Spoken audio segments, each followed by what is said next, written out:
under God, indivisible, with liberty and justice for all. Marilyn, song please. My country, 'tis of thee, sweet land of liberty, of thee I sing. Land where my fathers died, land of thy pilgrim's pride, from every mountainside, let freedom ring. All right, at this point we'll turn it over to Tom for the program, and we'll see what we have. Thank you. In keeping with our theme for the month here of having United Way agencies speak to us, I have Dave Hill, who is the controller of LifeWorks here in Longview. Dave's been with LifeWorks, he says, for 21 years as the controller. So with no further ado, I'll give you Dave Hill. Dave? Thank you, Pioneer Lions, for having me today. Sounds like you guys might be a tough crowd, but I'll do my best. Thanks. Hey, before I get started talking about LifeWorks and the important work that we do, I want to take a moment to personally thank the Pioneer Lions for everything you guys do for our community.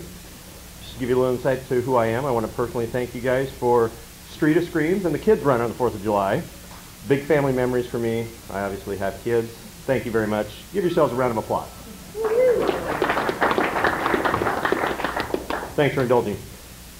So, next year is going to be the 35th anniversary for LifeWorks in our community, which that might be kind of surprising to some people because we're not as well known as maybe some other nonprofits. Because of that, I want to just take you through a little bit of history for LifeWorks. How many people in here know what the business Residential Resources was? Have you heard of that in our community? A few hands here and there. Residential Resources and LifeWorks, same thing. A few years ago, Residential Resources became LifeWorks. It all started in 1978. The arc of Cowlitz Valley was very strong in our community. They were advocating strongly for people with intellectual disabilities, and they seen that a movement was happening to deinstitutionalize people with intellectual disabilities, get them out of the institutions and move them into our community. They had the vision to start an adult group home in Kelso called Outward Bound. And they also had the vision to realize that this movement was going to continue to happen and these services were going to continue to be needed in our community. So they formed a new board of directors, they hired an executive director, and a new business, Residential Resources, was started in 1980.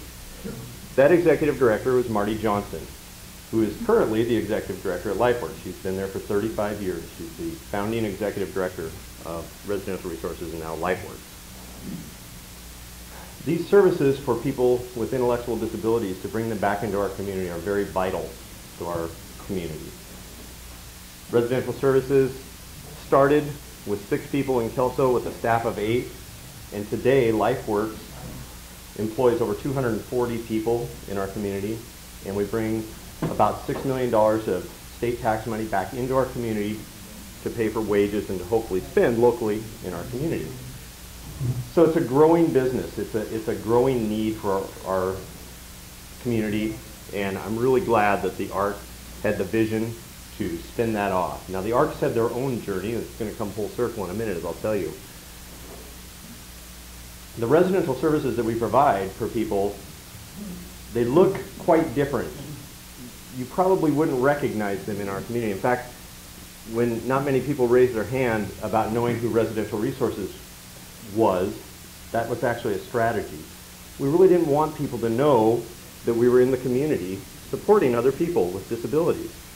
We tried to remain pretty anonymous, and today we have 16 homes in the community, and most likely you wouldn't be able to pick one out from any neighborhood and say, well, that's a home where people with disabilities live. The only difference you might know is that there's cars parked out front, and so people are coming and going, which is probably not that uncommon in a lot of neighborhoods anyway.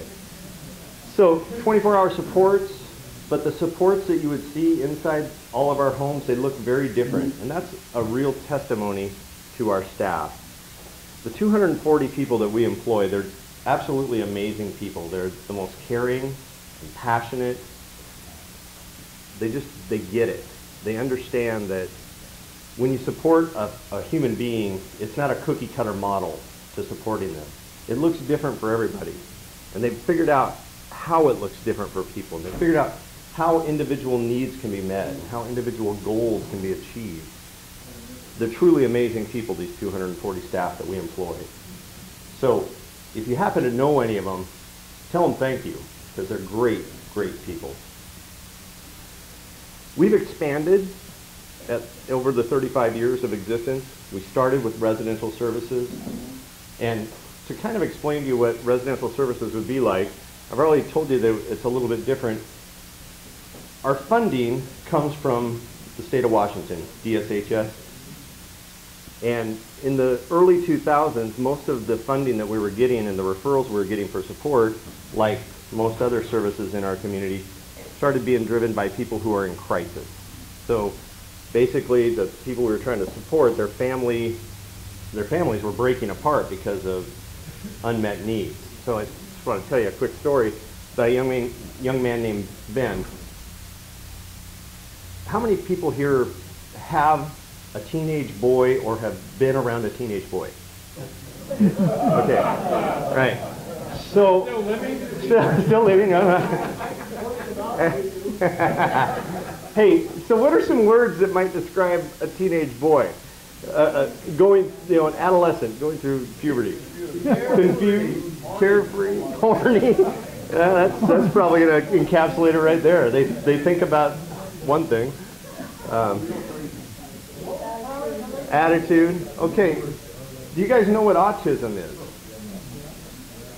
Someone who has autism, they have extreme sensory issues. So me talking into a microphone to them would be like being at a rock concert. That would be all they would hear over, and it would be pounding in their head. The sensory issues, things come at them so much quicker than they come at us. And processing that stuff is really difficult. This young man was a combination of everything you described before, and he's very severely autistic. His home life looked like this. Dad had to have a job. They were a regular family. Mom was home trying to support him. He's a good-sized boy. At this point in his life, he's probably about 6 foot tall, 180 pounds. He has a little sister.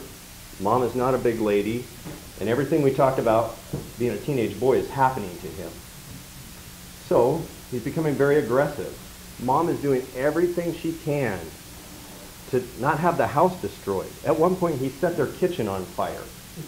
Some serious stuff. She's also trying to think, how am I going to raise my daughter and keep him going? He's getting kicked out of school constantly. These are the types of crises that families are facing. That's very real. I'd be shocked if in this room, out of everybody we know, somebody hasn't either known somebody or been very close to a situation similar if you know somebody who has autism and has become a teenager. LifeWorks stepped in, and these amazing staff that I'm talking about have taken Ben, and they've gotten him successfully through high school. He graduated here in Longview. He now lives independently with 2 other men. He does have support, but the behaviors that we were talking about, they're no longer there. He lives a successful life. He works in the community. He has structure. And that's a real testimony to what it is that our staff can do. And the byproduct is that now a little girl, his sister, has grown up to be a wonderful young lady who just graduated from University of Washington, and their family life is quite normal. All this time, Ben's parents never lost connection with him. They've seen him on a daily basis. That's something that's very important in the LifeWorks community, that we don't disconnect kids or adults from their families. Keeping that connection alive is important. So that's a little bit of what our residential services look like. Then we've also obviously had some expansion, because in 2002, we partnered with the United Way to open an AmeriCorps program here in our community, Calais AmeriCorps Network. Some of you might be familiar with that. AmeriCorps provides very important services to other nonprofits in our community by providing paid volunteers to go in and work in nonprofit organizations, and they receive a living stipend and an educational award. We also, in 2008, the board of ADC Adult Developmental Center approached, at that time, the Residential Resources Board and wanted to do a merger. The ADC Adult Developmental Center, I think, recognized that vocational services for people were about to really grow, and they didn't really have the infrastructure to manage that growth, and a merger made sense for both organizations. And out of that is when Residential Resources became LifeWorks, because the name no longer made sense. We weren't just providing residential services for people with intellectual disabilities.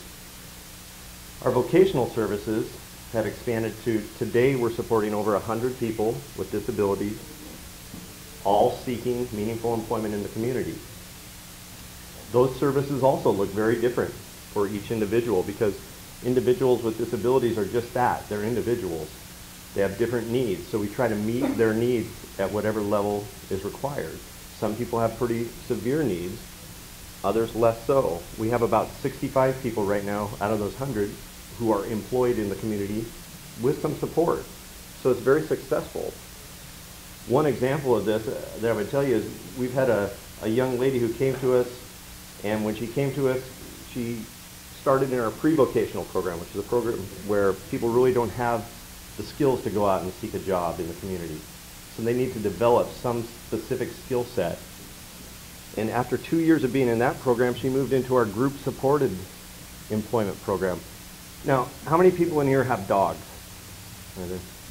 Usually some people raise their hands. How many people in here have heard of the Farm Dog Bakery?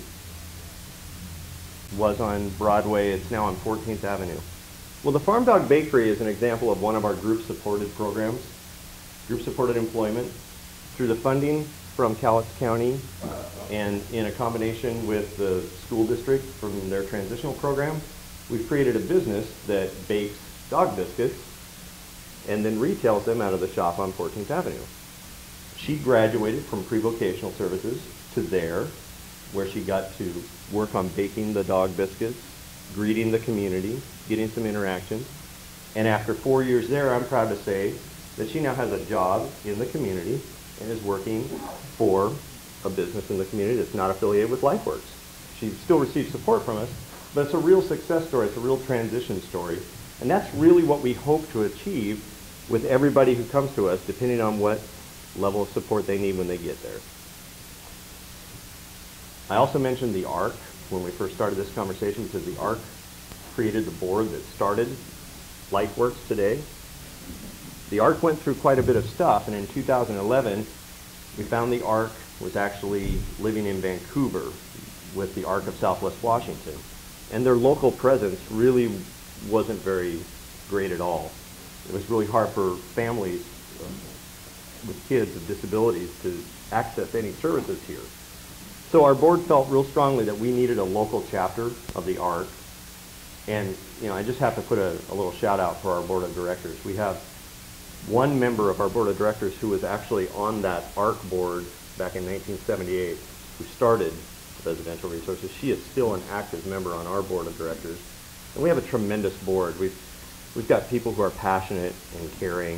If you know a board member at LifeWorks, tell them thank you, because they deserve it. Volunteer work on a board of directors is really tough, and they care, and they put it out there. But they felt real strongly that our community needed an ARC presence. So they brought the staff that was in Vancouver back up to Cowlitz County. They put them under our EIN, and we enrolled as a state chapter. So now LifeWorks is also an ARC of Cowlitz County.